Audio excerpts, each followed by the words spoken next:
The weekly message of the United Church of Christ of Hummelstown, Pennsylvania, a podcast version of our worship service.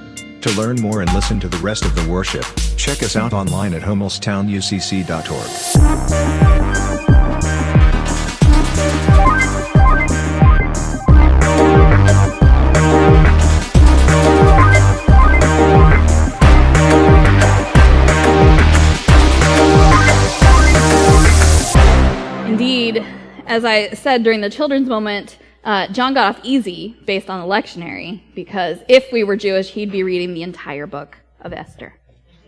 So, we didn't read the whole Esther story, but there's more references there in that text as well. The book itself is much of an enigma. For Christians, it's seldom discussed, yet it serves as the narrative source of the entire festival of Purim, a Jewish and joyous festival of the Jewish year. However, even with this place of honor, it's even more ambiguous, particularly from a theological or moral standpoint. The name of God is not mentioned anywhere, and there are some big morally ambiguities even among the heroes of the tale that might give us pause when we read the whole story. The message of Esther might be a return to the themes of survival and salvation for God's people, which is enacted through some celebratory ritual, but it comes at it from a different angle in a new novella-style story. Esther might also be about living in the secular world, balancing your faith, your community, your own well-being, and your cultural values, which are at odds in the culture you live in. A bit of background for the story. Esther's story officially begins when the previous queen of Persia, Vashti, refuses to appear before the king when called. And so he decides to get rid of her and call and looks among the people for a new queen.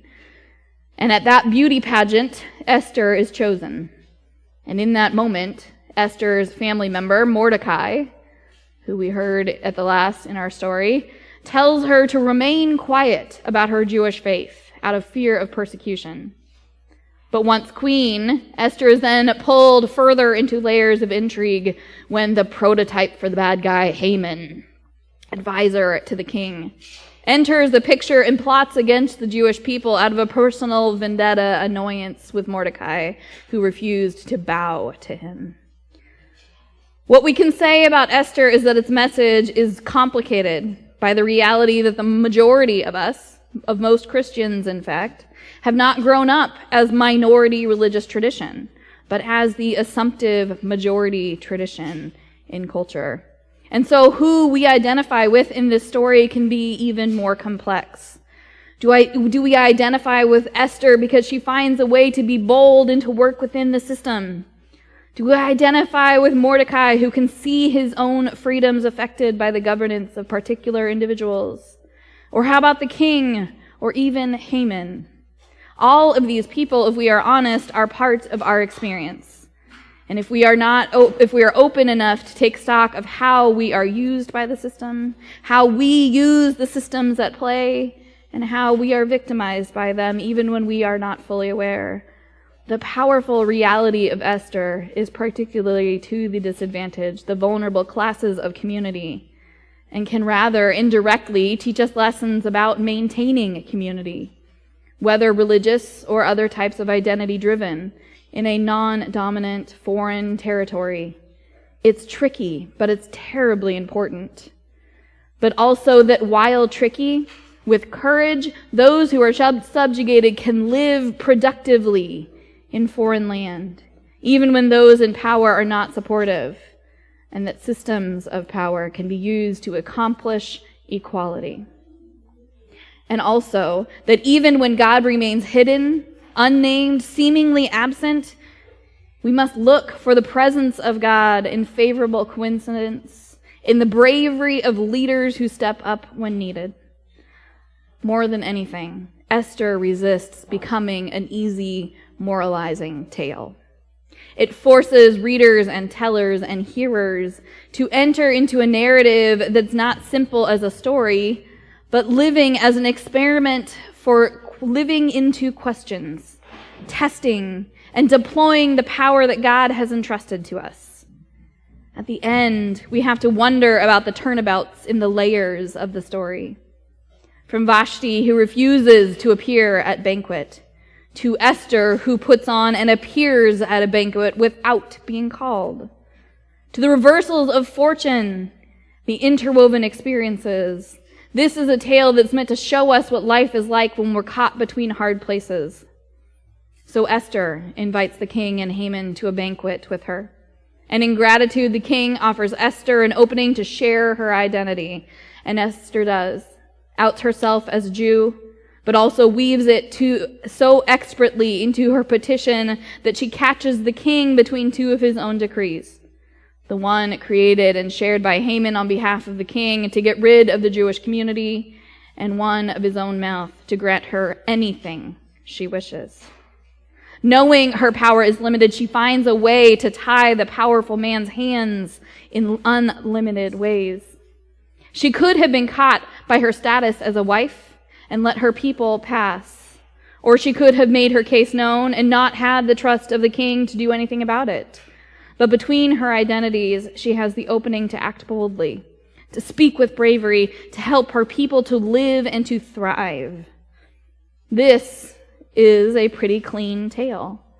But what's troubling is that coming into their own power at the end, the means of their own persecution are used by the Jews against all who would injure them. And this aspect of the book of Esther is removed from our reading. But that's how it ends the story. It places the oppressed group into tension by acting as the oppressors. And here is the struggle with Esther. That even though they had been saved, that moment in so many other books where God creates a way for deliverance, it's not about deliverance for all. It's about me, not we. Of God who's for all, everywhere. Certainly we can read this as part of the exaggeration of the book, not intended to be taken literally, a literary feature to speak hope to an often oppressed people in the languages of satire and fantasy. And we can see it as a reminder that as soon as we read and openly celebrate this reversal of fortune, when we see what comes next, the turning violence against Haman and his people in lieu of their own death sentence, we must feel the rest of the hand pointed back to us. The story of Esther not so subtly asks us to meditate upon what happens when victim becomes oppressor. And this is what's cut out for us.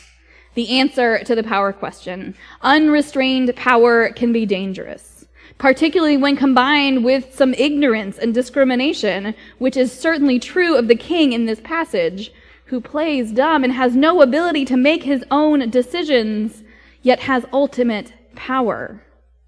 So if he has ultimate power, but he can't make his own decisions, what good is he? Esther doesn't tell the tale of a perfect and always right Jewish people either. Esther tells the tale of the dangers of such a perspective of perfection and what power is in anyone's hands.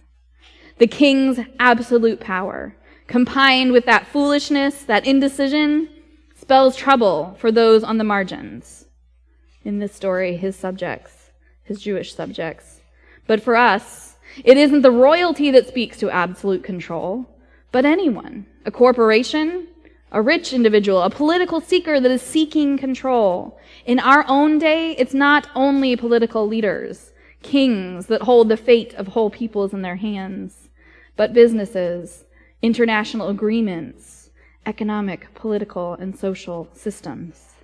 In Esther, we are reminded that power should never be held too tightly, but with more community-mindedness, especially for those who are not in our particular group or identity, and the self-awareness to know when we aren't on the side of right. Thriving is a basic level of criteria for what it means to be on the side of right. Can all thrive? If the answer is no, then we must ask ourselves why, and if this is valid or merely self-seeking. Is my salvation going to dominate another? And is there another way?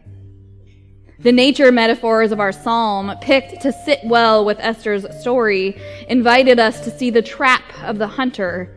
And Esther in itself is a trap of interpreting God's invisible salvation as whatever it is that the winner of the conflict wants. That doesn't mean it's of God, but it doesn't mean God doesn't want their thriving either. We have escaped like a bird from the snare of the hunters, we heard. The bird that has freedom to fly is still part of the web of life. Salvation in this moment is that the snare did not succeed, not that the snare was removed. It might catch another bird, another person later. So what does that mean? It means we are not free until all are free. It means that deliverance must be a much bigger platform to ensure that all can equitably eat at the table of God together. How can the church work together with vulnerable people to analyze and alter those forces to treat people as expendable? You are not expendable, nor is your neighbor. And in Esther's story, we must confront those sources. When we come to the celebration, we can glimpse in living in God's way. Even when we can't see or feel or talk about the divine, we can still find a faithful way to live. We can advocate and engage in the politics of living to ensure that others also have faithful ways to live. And what a gift that is to discover. What a gift it is to analyze and question in community, to sit around tables and say, why is this story important? What do I learn here? And what a time to rejoice.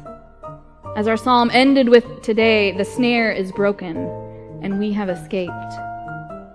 We move forward with Esther's story in our minds to break the snares of distrust and self-centered living, to move from me to we, so that we move forward in a blessing that centers the whole of creation with us, that provides healing for the spider and the whale, the hungry bear and the hopping rabbit, both sides of all conflicts, and all those who fight for others.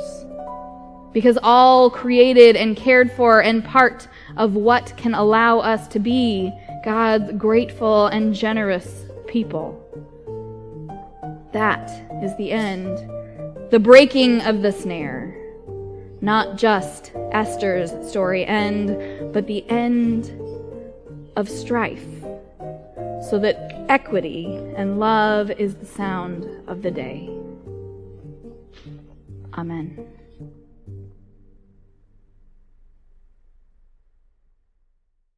This has been the weekly worship from the United Church of Christ of Hummelstown. No matter who you are, or where you are, on life's journey, you are welcome here.